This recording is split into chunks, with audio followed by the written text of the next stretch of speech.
Flavien, qui est professeur certifié en collège. Il est en arrêt maladie. Vous êtes âgé de 30 ans. Et vous dites certains élèves essaient carrément de pousser les profs à la dépression. Vous aviez la boule au ventre en allant au travail et vous bossiez tellement que vous n'aviez plus de vie personnelle. Mais je sais que c'est un peu pénible à évoquer certainement pour vous, mais quelles étaient ces tactiques, si j'ose dire, des élèves pour pousser à bout? En quoi consistaient les incivilités, les provocations et les éventuelles violences? Ok, déjà... C'était quoi votre quotidien, voilà. Ok. Il n'y avait pas que des élèves comme ça, mais bien sûr, ça existe et c'est pas nouveau. C'est un phénomène qui est assez ancien, qui existait déjà à l'époque où moi-même j'étais à l'école.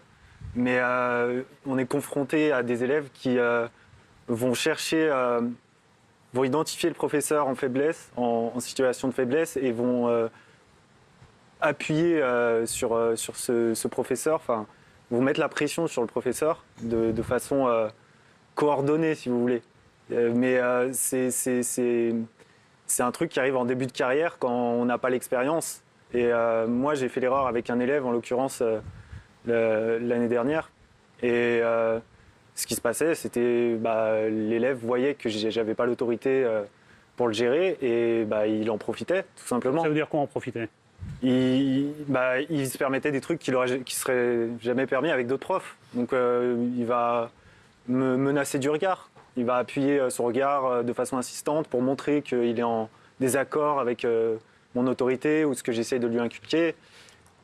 C'était assez violent d'après ce que vous dites.